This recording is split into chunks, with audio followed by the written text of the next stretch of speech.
Here at the Exchange Center of the Tulsa State Fair, there are several interesting scientific and youth exhibits, but I think one of my favorite is this one back here in the corner. And this is a butterfly garden display. And here to tell us about it is someone that I admire very much, a person who's no stranger to Oklahoma gardening. That is Sue Gray. Hi, Steve. Hello, Sue. Welcome back to the program. Thank you. Sue is an extension horticulturist for Tulsa County. And Sue, what made you guys decide to do a butterfly garden this year? Well, normally at the Tulsa State Fair, OSU has done this Caring for Planet Earth and Insect Zoo exhibit for many years. And as you can see behind us, we have several live butterflies that the entomology department has put on display every year, and people love that.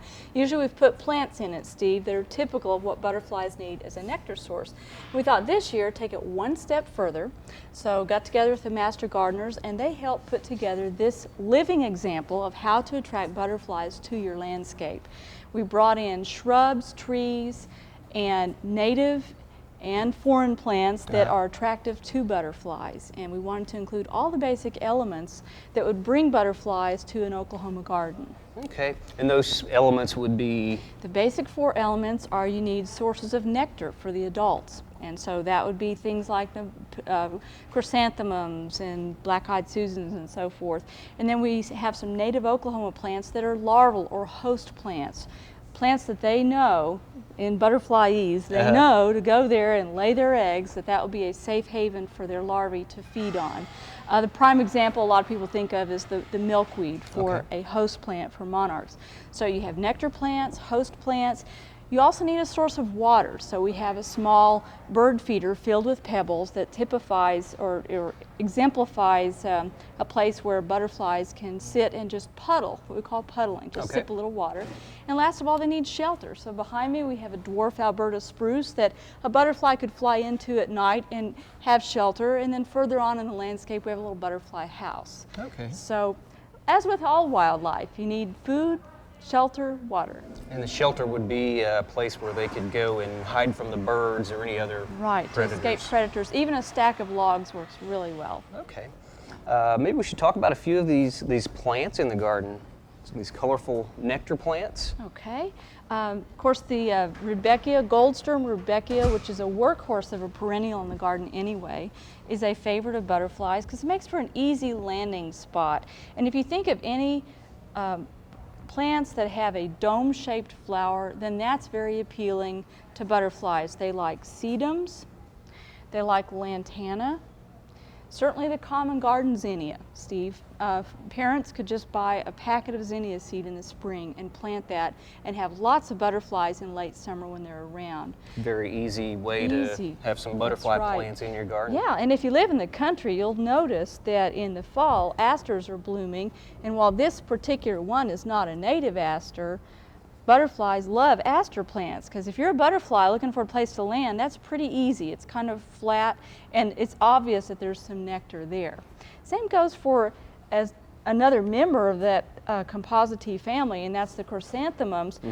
You'll note that the chrysanthemums we have on display here are all the daisy form. Sure. They are not double flowered. They have a broad center, which we hope will provide plenty of nectar for them. And although we're indoors in the Exchange Center building at the fair, we're not anticipating butterflies coming around.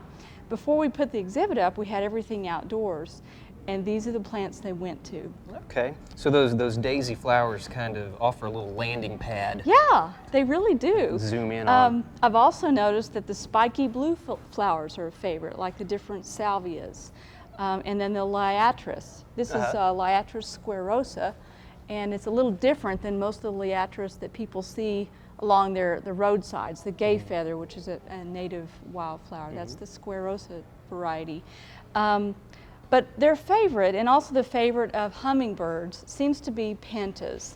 And we have a red penta there, right here.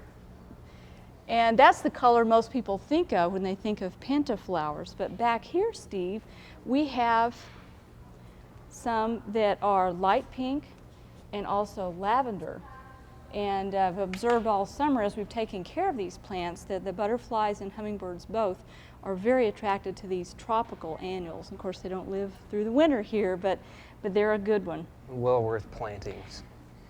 And then, of course, the lantana, which is available in several different colors and forms. This is more the cascading form of a yellow lantana. They really like that. And then another one that was maybe new to a lot of gardeners is the Hamelia. Some people call it Mexican firecracker plant.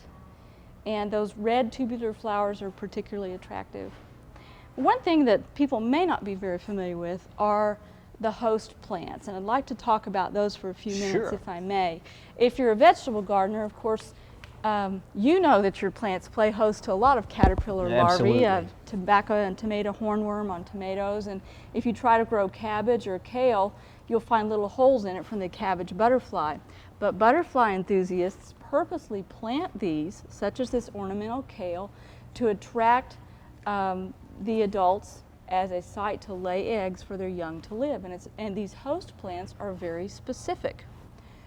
Back here we have senna, which is an Oklahoma native, member of the Leguminosae. It's Cassia marilandica, and that's wild senna, and that plays host to a number of butterflies. And then this one, kind of a nondescript looking little vine, this is the Dutchman's pipe.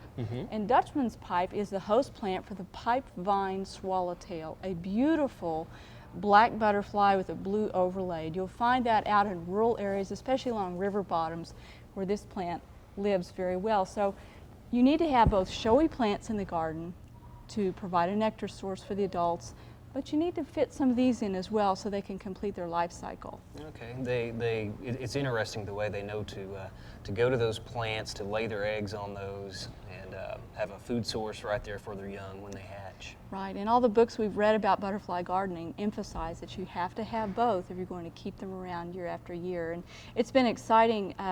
My daughter is an enthusiast with all this, and as Corey has planted more things around our front yard to attract wildlife, she's been able to see complete life cycles of monarchs and swallowtails because we provided their food source. And of course, for the swallowtail, if you've ever tried to grow members of the carrot family, like carrots, obviously, but parsley and fennel, as we have right here, a lot of times the plants get eaten down by what people call the parsley worm, but that transforms itself, metamorphoses into our official state butterfly, which is the black swallowtail.